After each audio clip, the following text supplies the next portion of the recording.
मिला जुला के घर चलाए के बाद सारा संसार दुनिया जब जानिए जाई कि बुढ़वा के कोई इंदिरा आवास मिलल वही में भाई भाई खून खराबा करे लगल तो वो निक नहीं खे तो नीक नहीं खे तो हम का करी? तो ऐसा कर कि मिला जुला के चले। का देखा तनी पूरा नक्शा बदल गेल घर के भाई का बात बा? 10 दिन खातिर कोई नहीं है जब बुझाते तो पूरा नक्शे बदल दे नहीं तो सब दिन सेवा तेवा सब हम कहनी हमनी के 10 दिन गइला के बाद कवन तोर खेल खेल देला का घर के पिया देला हन बतावा का घर के पिया देला हन ओकरा से तोरा का दिक्कत बड़ुए? हमार इंदिरा आवास रह हम केकरो के दी तू उ बेटा ना है हमार तो आधा हमरो न होला में हैं एक खाली तोरो के हम देले रही ना जमीन छोड़ा के 70,000 रुपया तू का कइले उ पूछे गइल रहे तो उ जब हमनी के एक में रह या तब तू हमरा के 70,000 रुपया देल रहा खाली हम अपना में नहीं लगैले उ 70,000 रुपया अपना में नहीं लगैले तो का कइले तू 70,000 रुपया हमरा के दे देल रहस रे तू तो घर ही में लागल नु घर में लागल इंदिरा आवास हमार उठल हम दोनों बेटा में से कौनो के दी जे हमरा के मान आदर ढेर करी हम ओकरे के न दे ढेर होशियार मत बना अपना के तू ढेर होशियारी तो तू हमरा से लड़े अइले ससुरारी से रे सारे जब तोरा लड़ही के रहल त अपन ओइजे रह गइल रहते ससुरारिये में घर बना के रह गइल रहते तब न बुझती तू इहा काहे लड़े अइले हरे हमार धन दौलत हम के तो के दी खेला हल्ला मत करो। खेला खेला तरा तू हमरा संगे बुझाई हमरा के चिल्ले नहीं खाबे तब तू हल्ला करे के जरूर तू चुपचाप रह हल्ला करे से कुछ ना होई जन होता काम होखे दा बाबू के पढ़ा लिखा के हम कुछ हाँ सब समय तार राजनीति हम सब तू समझ बात गनी बताओ तू एको दिन हमरा के इतना दिन तोरा में रहनी एको दिन तू 1 गिलास दूधो हमरा के देत रहस रे देख तोरा गइला 10 दिन हो गइल नया नया गंजी कीन के देलस नया नया धोती देलस 1 किलो दूध हमरा खातिर उठौना लगइले बा त ए बेटा के ना ताकब त तोरा के ताकब रे अच्छा वही पर लोभा होनी है ना हमनी के गाय नहीं की संता नहीं के दूध मिलत वही पर लोभा होनी है के दही या दूध खाए के मिलत नया कपड़ा तहार तो जना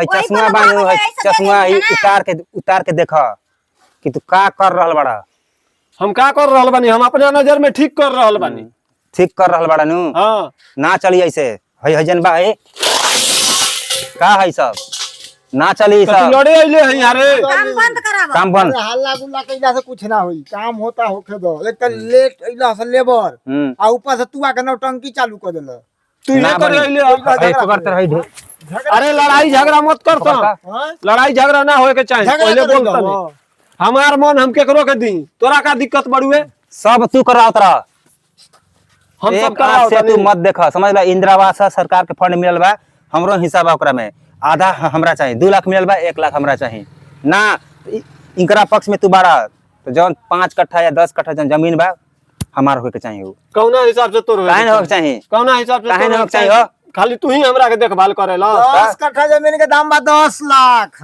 हाँ बुझाई तो तोहरे के 10 लाख मिल जाई तो इहे दिमागवा रही 10 लाख रुपया जौन तू कह रहल बड़ा कि 10 लाख रुपया दाम बढ़िया तो ई कुल का करत रही हम तार मन में पाप ना रही हमरा तू। मन में पाप नहीं खे तहरा मन में हम नु कहनी कि मिलल बा तो देबो तो दे देलन तो हम का करी वाह रे को आके कोई रहता कि मत वाह दिया हमार घर टूटल बा उ ना लौकल है बुढ़ऊ के तोहरा महारानी नैहर से घूमे से फुर्सत मिलेला काहे नैहर सुखे गई रहनी है 8 दिन में तू 8 दिन में 2 दिन जाके नैहरे में रहेलू है लड़े खातिर तू आ गइलू है हमरा भिरी हमार घर टूटल बा उ ना लौकल है लेकिन भैया के घर लौक गइले अपने के बुझनी तोहरा नैहर से फुर्सत मिली तब ना कौन फल देनी है हमरा के कौन चीज सेवा क के कहबू तो सेवा हो गेल तोहार कौन चीज देले बनी उल्टा फुल्टा ई सब ना नहीं छोड़ा ही तोरा लड़े के मन बड़ुए हां हां लड़े के मन बा। लड़े के मन बा हां लड़ला से कुछ ना होई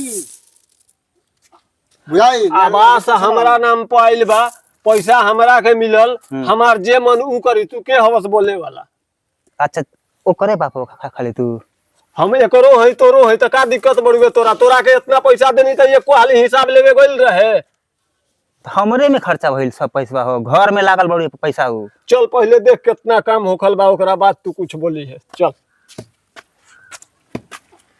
काम हमार हियां तक घिंचा गइल बा बीच में तू अड़चन पैदा मत कर न त ठीक ना होई 10 दिन हम का ना रहनी है साला इतना काम तू खिंचवा देले बड़ा ई कुल हम चले ना दे तो तू चाहत का बारे रे का चाहता नहीं तोरा से हम डरा के रही है घर में का रे?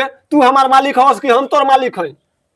अब फिलहाल देखबो तो हम ही तहार मालिक हई। कौना हिसाब से? हाँ, कौना हिसाब से एगो नौटंकी करके कहत नहीं कि बाबू हम हमरा से तू हमर- लड़ाई मत हमर- कर। मुंह कुल हमरा से तू लड़ाई हमर- करे चाहत हमर- है। तू यहाँ लड़ाई कैले ले सब भैये महारानी सिखा के गइल हो। लड़े के नहीं थे हेतना अभी बनल ये तू पढ़ावत आइए ना। एको ईंटवा उखड़वा दे, एको ईंटवा तो ये तू पढ़ावत आइले है के? पढ़ावत ना आई। हाँ? एगो ऐसे बेटा ऐसे है, सरवा एगो लड़े बेटा लागल है, है। एगो सोना का, एगो फेंक के ले आइल रह का।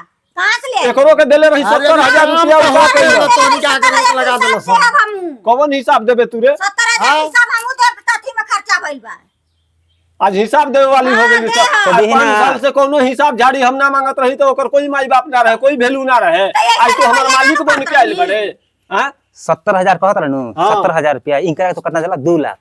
हां कितना हो गइल? कितना बचता? 1 ओ, लाख 30,000 साल रुपया। पहले 70,000 के ओ, बोल घरे रहे साल थे। ऊ हमरा ना एको ऊ हाली हिसाब से हमरा ना चाहिए। एको हाली हिसाब लेवे गइल रही तोरा के। सब ईंटा उखड़वा देब हम, सब ईंटा उखड़वा देब हम, बताता नहीं। जेकरा के दियाई। जो दिन तू रहेलस एको हाली अपन कनिया के देखले बड़े निक से हमरा के खाना पानी देत रे। तो के खियाला बाबू बताओ ना, के खियाला? पूछ के खियाइला जे वाह खियाइला रे, हम ओकरे के हाँ, करतनी। हाँ, हाँ, वाह के हिसाब खियाला? लेके हमार आधा आधा सब कुछ में। हाँ, तो पैदा काहे के कैला? मेंटेनेंस तो करबे ना। पैदा काहे कैला तू? ठीक बहुत बा। बड़का तू गलती कैला। तू चाहत का बड़े? बाबू के फुसला के सब पैसा अंत लेला। कोई नहीं का फुस ले ई ना सोचला कि हाँ छोटको के बाइक तोहरे का एगो सब ईंटा उखड़वा ले ना उखड़वा दे। साला हमरो नाम टेंगड़ा ना याद कर ली। ऐसे ना होई। कहाँ ऐसे ना होई? ढेर- हमू देख ले। देख लड़े के नहीं अब थे। देख- मिला जुला के घर चलाए के बाद सारा संसार दुनिया जब जानिए जाई कि बुढ़वा के कोई इंदिरा आवास मिलल वही में भाई भाई खून खराबा करे लगल तो उहो निक नहीं खे। तो नीक नहीं थे तो हम का करी? तो ऐसा कर कि मिला जुला के चले। मिलाइए जुला के चलता। 70,000 जब ई गछे के तैयार बढ़ुए तो बाकी एकर पैसा निकलत रुए तो उहो उचित बा हमरा तरफ से देवे के। और तू सब कमा के धैले बाड़े ना, तू 70 कमा के अब अपन बनाओ। 70,000 काट के कितना देवे के पड़ी? 1,20,000 में। 1,10,000 भाई भाई पीछे हिस्सा होता रहे। हाँ तो 70,000 काट के कितना देवे के पड़ी? 40,000। हाँ 40,000 के दिया। ठीक बानू। तो हमारा नाम से जो जमीन बढ़ुए हम जब तक जे बेटा में रहब उहे ज्योति। ठीक बा। अरे 40,000 दिया तो हो जाई नू। हाँ हो जाई। हमनी के अइला के बाद में आराम से बैठ के फैसला उसला करके करता तो ई हमरा मन में दुख ना होई। जब ई तू कर देला हमर मन फाट गइल बड़ी एकदम। बताओ हम आज तक जे भी कदम उठैनी हम कौनो बेटा से पूछ के ना उठैनी। हैं? पूछे के चाही। तार इहे गलती बा, पूछे के चाही। तू हमार मालिक हव। मालिक ना हई तू। मालिक जन कहत रहा मालिक तो ना है, तार बेटा हई। ठीक बा, पर बेटा का तू एक नजरिया से देखत रहे। इंगरा खातिर कुछ और करत रहा। आज मांग चल तू 70,000 दिल हमार दुख रहे तब दिल रहा 70,000 हम कहने की हैं? दोनों का हिसाब किताब आज कह दो। हमरा तू हिसाब मांगत रहा 70,000 के। 70,000 के अब हिसाब तू मांगत रहा। कहाँ है इनकड़े पढ़ाई सनू? ना भाई हम कुछ नहीं पढ़े। हाँ हाँ ना। ढेर मत बोलिए। हम हमने तेरे कहने की घर नहीं के घर बनवा दो। हाँ पैसा जन मिला खर्चे हो जाई तो कहलन ठीक बा। बस उहे बालू गिट्टी गिरल बा। एक गाड़ी बालू, एक गाड़ी गिट्टी, 2 गाड़ी ईटा गिरल है, 20-25 बोरा सीमेंट, और ये 7 फुट जोड़ैया भइल बा। बुझाइल? और हमार घरवा तो तुहार घरवा तो तू अइला तो तू न जनबो। सोचला इस चीज के। हमर ककाती के तू बड़ भाई हवा। हे तो सोचते बानी है तो फिर मिली तो ले ली पिछला किस्ती।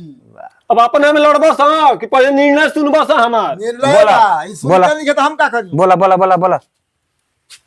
अब तो फरियाइए गेल 40,000 के और देवे के पड़ी।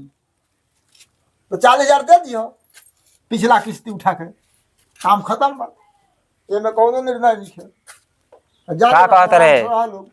का कह कोनो चीज ना हम ना रखब बुढ़ऊ के। जब हम इनका कुछ करते नहीं की तो काहे रखब? ना रखब।